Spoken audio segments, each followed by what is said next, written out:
ഒരച്ഛന് വീഴ്ച പറ്റിയെന്ന് കേൾക്കുമ്പോൾ അത് എൻ്റെ വീഴ്ചയാണ് കർത്താവേ, എൻ്റെ പ്രാർത്ഥനയുടെ കുറവാണ്, എൻ്റെ പ്രായശ്ചിത്തത്തിൻ്റെ കുറവാണ്, എൻ്റെ കണ്ണുനീരിൻ്റെ കുറവാണ് എന്ന് പറഞ്ഞ് ഒരു ഉപവാസം ആചരിച്ചിട്ടുണ്ടോ എന്നെങ്കിലും?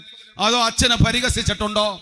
ഈ അടുത്ത ദിവസങ്ങളിലെ ഒരു പെൺകുട്ടി കൊണ്ടൊരു വൈദികന്റെ പേരിൽ ഒരു കേസ് കൊടുത്ത വൈക്ക്, എനിക്ക് അടുത്തറിയുന്ന വൈദികനാ, 22 തൊട്ട് 24 വരെ പീഡിപ്പിച്ച് 26 കൊണ്ട് കേസ് കൊടുത്തത്, ഇങ്ങനെ കൊടുത്തെന്ന് പറഞ്ഞപ്പം ഈ പ്രാർത്ഥനക്കാരാ വെള്ളയടിച്ച കുഴിമാടങ്ങളായി മാറിയത്. വിളിച്ച് ചോദിക്കുക, ശരിയാണോ? എൻ്റെ അടുത്തും ചോദിച്ചു. ഞാൻ പറഞ്ഞു, ശരിയോ തെറ്റോ എന്നും എനിക്കറിയില്ല, പക്ഷെ എനിക്കൊരു കാര്യം അറിയാം, ഒരു പുരോഹിതൻ വീണു പോകുമ്പോൾ കരയുന്ന ഒരാളേ ഉള്ളു, അമ്മ മാതാവും യേശുവും. അത് അമ്മ മാതാവ് എവിടെയെല്ലാം പ്രത്യക്ഷപ്പെട്ടിട്ടുണ്ടോ അവിടെയെല്ലാം പറഞ്ഞത്, എൻ്റെ പുരോഹിതർക്ക് വേണ്ടി പ്രാർത്ഥിക്കുവിൻ. എന്താണെന്നറിയോ പ്രിയപ്പെട്ടവരെ? പരിശുദ്ധ കുർബാന ഇല്ലെങ്കിൽ പുരോഹിതനില്ല. ഒരു പുരോഹിതനില്ലെങ്കിൽ നിങ്ങൾക്കും എനിക്കും ആരാധിക്കാൻ പരിശുദ്ധ കുർബാനയില്ല. പരിശുദ്ധ കുർബാന സ്വീകരിക്കാൻ അങ്ങോട്ട് പോകും. ഈ കുർബാനയാകുന്നത് എപ്പോഴാ? അങ്ങനെയെങ്കിൽ പിശാച് ഒരു പുരോഹിതനെ വീഴ്ത്താൻ അങ്ങേ അറ്റം വരെ നോക്കും. ലൂക്കാ 22-ാം അധ്യായത്തിലെ 31-ാം വാക്യത്തിൽ യേശു പത്രോസിനോട് പറഞ്ഞു, ശിമയോൻ ശിമയോൻ, സാത്താൻ നിന്നെ ഗോതമ്പ് പാറ്റുന്നത് പോലെ പാറ്റുന്നത് ഞാൻ കണ്ടു. നിന്റെ വിശ്വാസം ക്ഷയിക്കാതിരിക്കാൻ ഞാൻ നിനക്ക് വേണ്ടി പ്രാർത്ഥിച്ചു. നീ തിരിച്ചു വന്ന് നിന്റെ സഹോദരന്മാരെ ശക്തിപ്പെടുത്തണം. എന്ന് വെച്ചാൽ പത്രോസ് വീണു പോകുമെന്ന് ആര് കണ്ടു? വീഴുന്നതിന് മുമ്പ് അവൻ വീണാൽ എഴുന്നേറ്റാലുള്ള കൃപ കിട്ടാൻ വേണ്ടി യേശു പ്രാർത്ഥിച്ചു. പത്രോസ് വീണ് തകർന്നു പോയി. പത്രോസിന് സ്വയം എഴുന്നേൽക്കാൻ പറ്റാതിരുന്ന സമയത്ത് ഉയർത്തെഴുന്നേറ്റ ഈശോ കടൽ തീരത്ത് തണുപ്പത്ത് മഞ്ഞ് വീഴുന്ന രാത്രിയിൽ കല്ലിച്ചുട്ടപ്പവും വറുത്ത മീനുമായി രാത്രിയുടെ യാമത്തിൽ കാത്തു നിന്നിട്ട് അവനെ തിരികെ കൊണ്ടുവന്നിട്ട് സഭയുടെ സിംഹാസനത്തിൽ മാർപ്പുപ്പായായി വീണ്ടും അവരോധിച്ചെങ്കിൽ, ഒരു പുരോഹിതൻ വീണു പോയാൽ, ഒരു കന്യാസ്ത്രീ വീണു പോയാൽ, ഒരു ശുശ്രൂഷകൻ വീണു പോയാൽ അവനെ തേടിച്ചെന്ന് എഴുന്നേൽപ്പിക്കാനുള്ള കരുത്ത് പരിശുദ്ധാത്മാവിൽ യേശുവിൽ ഉണ്ട്. വിധിക്കപ്പെടാതിരിക്കാൻ നീ വിധിക്കരുത്. നീ വിധിക്കുന്ന വിധിയാൽ തന്നെ വിധിക്കപ്പെടും. ഇനി ഞാൻ ചില ആത്മീയ രഹസ്യം പറയാം. 1, 5, 50, 500 അച്ഛന്മാര് വീണുപോയെന്ന് പറഞ്ഞാലും വീണിട്ട് എഴുന്നേറ്റവരും വീഴാതിരിക്കാൻ രക്തം കൊടുത്ത് നിലനിൽക്കുന്ന 5 ലക്ഷത്തിൽ പരം പുരോഹിതരില്, ലക്ഷക്കണക്കിന് പുരോഹിതര് രക്തസാക്ഷിയാകാൻ ഒരുങ്ങിയിരിക്കുന്ന സഭയിലാണ് ഞാനും നിങ്ങളും ജീവിക്കുന്നത്. എന്റെയും നിങ്ങളുടെയും ഉത്തമ വിശ്വാസിയുടെ മാതൃക വീണിട്ട് തൂങ്ങിച്ചത്ത യൂദാസ് അല്ല. വീണിട്ട് തൂങ്ങിച്ചത്ത യൂദാസിന്റെ മാതൃകയെ സ്വീകരിച്ചിട്ട് ഒരു പുരോഹിതന്റെ വീഴ്ച, ഒരു സന്യസ്തയുടെ വീഴ്ച, ഒരു ധ്യാനഗുരുവിന്റെ വീഴ്ച ആഘോഷിക്കുന്നവൻ യൂദാസ് ഇരിക്കുന്ന സ്ഥലത്ത്, യൂദാസ് ആയിരിക്കുന്ന ഇടത്ത് പോകാൻ നീ ഒരുങ്ങണം. കാരണം നീ യൂദാസിന്റെ ആത്മാവിലാണ് നയിക്കപ്പെടുന്നത്. ഒരു ഉത്തമ വിശ്വാസിയുടെ മാതൃക വീണിട്ടെഴുന്നേറ്റ പത്രോസിന്റെ മാതൃകയാ.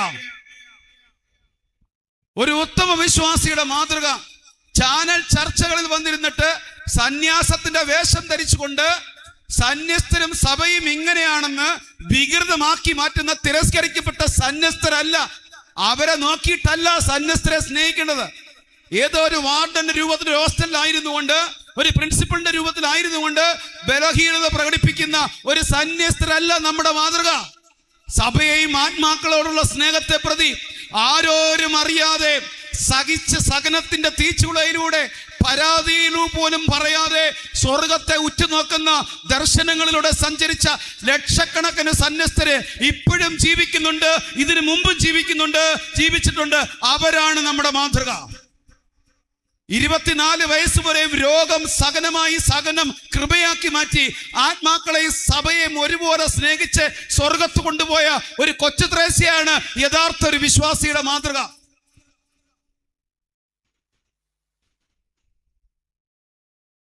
രണ്ട് സാരിയും എടുത്തുകൊണ്ട് കൽക്കട്ടയുടെ തെരുവിലൂടെ കടന്നുപോയി ഓടയിൽ പുഴുവെടുത്ത് കിടന്ന് പുഴുവരിച്ച മനുഷ്യരിൽ യേശുവിനെ കണ്ടുകൊണ്ട് എന്റെ കർത്താവ് എന്ന് പറഞ്ഞുകൊണ്ട് പുഴുക്കളെ ചുരണ്ടിക്കളഞ്ഞ് വെച്ചുകെട്ടി സ്വർഗത്തിലേക്ക് അനേകായിരങ്ങളെ കയറ്റിവിട്ട ഒരു മദർ തെരേസയാണ് യഥാർത്ഥ സന്യാസത്തിന്റെ മാതൃക.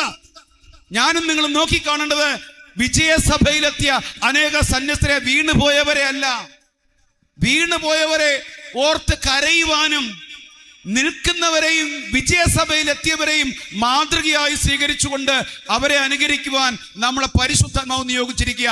ചേർന്ന് പറ ഹല്ലേലൂയാ. വലതുകരം ഉയർത്തി 3 വെടിക്കെട്ട് ഹല്ലേലൂയ വരട്ടെ. ഹല്ലേലൂയാ. എന്നാൽ ഇന്ന് ഈ കാലഘട്ടത്തിൽ പൗരോഹിത്യത്തിലൂടെയും സന്യാസത്തിലൂടെയും ആത്മായ തെരഞ്ഞെടുക്കപ്പെട്ട ശുശ്രൂഷകരിലൂടെയൊക്കെ ദുർമാതൃക ഉണ്ടാകാം. നമ്മൾ അവരെയല്ല അനുകരിക്കേണ്ടത്, അവരെയല്ല. പരിശുദ്ധാത്മാവിന്റെ തീച്ചുളയിലൂടെ അഭിഷേകത്തിലൂടെ മുമ്പോട്ട് പോകുന്ന പുരോഹിതര്, സന്യസ്തര്, ആത്മായ ശുശ്രൂഷകര് അറിയപ്പെടാനുള്ള മോഹത്തിൽ അവർ പ്രത്യക്ഷത്തിൽ വരുത്തില്ല. അവര് കൃപയിൽ മറഞ്ഞു നിന്നുകൊണ്ട്, അവര് മറഞ്ഞിരുന്നുകൊണ്ട് കൃപയിൽ തെളിഞ്ഞു നിൽക്കും. അവരാരടുത്തും വിളിച്ചു പറയത്തില്ല കൃപയുണ്ടെന്ന്. അവരാവശ്യമില്ലാത്ത കാര്യങ്ങളിലേക്ക് തലയിടാറില്ല. അവര് ലോകത്തിന്റെയും സഭയിൽ തിരഞ്ഞെടുക്കപ്പെട്ടവരുടെയും പാപങ്ങളെ ഓർത്ത് അനുതപിച്ച് പ്രായശ്ചിത്തം ചെയ്ത് പരിഹാരം ചെയ്ത് ആത്മാക്കളെയും സഭയും കയറ്റിവിടാനുള്ള ഉത്തമ വിജയത്തിലായിരിക്കും അവര്. ചേർന്ന് പറ ഹല്ലേലൂയാ. സർവശക്തിയോട് പറ ഹല്ലേലൂയാ. ഞാനും നിങ്ങളും പൗരോഹിത്യം സ്വീകരിച്ചവരാ, രാജകീയ പുരോഹിതരാ. 1 പത്രോസ് 2:9 എന്നാൽ നിങ്ങൾ തിരഞ്ഞെടുക്കപ്പെട്ട വംശവും രാജകീയ പുരോഹിത ഗണവും വിശുദ്ധ ജനതയും ദൈവത്തിന്റെ സ്വന്തവും ജനവുമാണ്. അതിനാൽ അന്ധകാരത്തിൽ നിന്നും തന്റെ അത്ഭുതകരമായ പ്രകാശത്തിലേക്ക് വിളിച്ച നന്മകൾ നിങ്ങൾ പ്രഘോഷിക്കണം. ചേർന്ന് പറ ഹല്ലേലൂയാ. സർവശക്തിയോട് പറ ഹല്ലേലൂയാ. എന്റെ പ്രിയപ്പെട്ടവരെ, നിങ്ങളെ സോഷ്യൽ മീഡിയകളെല്ലാവരും ഉപയോഗിക്കുന്നുണ്ട്. നിങ്ങളുടെ മുമ്പിൽ പരിശുദ്ധാത്മാവ് കാണിച്ചു തരും. ചില പുരോഹിതരുടെ പരിശുദ്ധ കുർബാനയുടെ പേരിൽ, വിശ്വാസത്തിന്റെ പേരിൽ തെരുവിലിറങ്ങി പരിശുദ്ധ കുർബാനയെയും യേശുവിന്റെ സഭയെ നിന്ദിക്കുന്ന പൗരോഹിത്യത്തെ നിങ്ങൾ കാണേണ്ടി വരും. ഇനി വരും കാലങ്ങളിൽ കൂടുതൽ കാണും. സഭാ വസ്ത്രം ധരിച്ചുകൊണ്ട്, സന്യാസത്തിന്റെ വേഷം ധരിച്ചുകൊണ്ട്, പൗരോഹിത്യത്തിന്റെ വസ്ത്രം ധരിച്ചുകൊണ്ട് സഭയിൽ നിന്നും മാറി നിന്ന് സഭയുടേതാണെന്ന് പറഞ്ഞുകൊണ്ട് സഭയെ വലിച്ചു കീറുന്നവരെയും നിങ്ങൾ കണ്ടു കാണും, ഇനിയും കാണും. ഇനിയും കാണും. ആത്മായ ശുശ്രൂഷ തലത്തിലേക്ക് വന്നിട്ട് ഒരച്ഛൻ നിന്നോ ഒരു സിസ്റ്റർ നിന്നോ ഒരു സഭയിൽ ഒരു അധികാരിയിൽ നിന്ന് മുറിവേറ്റതിന്റെ പേരിൽ സഭയെ മുഴുവൻ തള്ളിപ്പറയുന്ന, സഭയെ വിമർശിച്ചുകൊണ്ട് പ്രസംഗിക്കുന്ന ആത്മായരെ നിങ്ങൾ കണ്ടു കാണും, ഇനിയും കാണും. അത് ഇപ്പോൾ ഉള്ളതല്ല. പരിശുദ്ധ കത്തോലിക്ക സഭയുടെ അൾത്താരയിൽ നിന്ന് ശുശ്രൂഷ ചെയ്യുന്നത് പോലെ മറ്റ് മതത്തിന്റെ സ്റ്റേജിൽ നിന്നുകൊണ്ട് ഞങ്ങൾ എല്ലാം ഒന്നായി കാണുമെന്ന് പ്രസംഗിക്കുന്നവരുടെ പ്രസംഗം നിങ്ങൾ കേൾക്കേണ്ടി വന്ന് കാണും, കാണേണ്ടി വന്ന് കാണും. അത് ഇപ്പോ ഉള്ളതല്ല, ഇതിനു മുമ്പേ ഉള്ളതാ. ഇനി അവസാന കാലഘട്ടത്തിൽ യേശു പറഞ്ഞു അധർമ്മം വർദ്ധിക്കുന്നതിനാൽ പലരുടെയും സ്നേഹം തണുത്തു പോകും. വ്യാജ പ്രവാചകന്മാർ പ്രത്യക്ഷപ്പെടും, തെരഞ്ഞെടുക്കപ്പെട്ടവരെ പോലും വഴിതെറ്റിക്കും.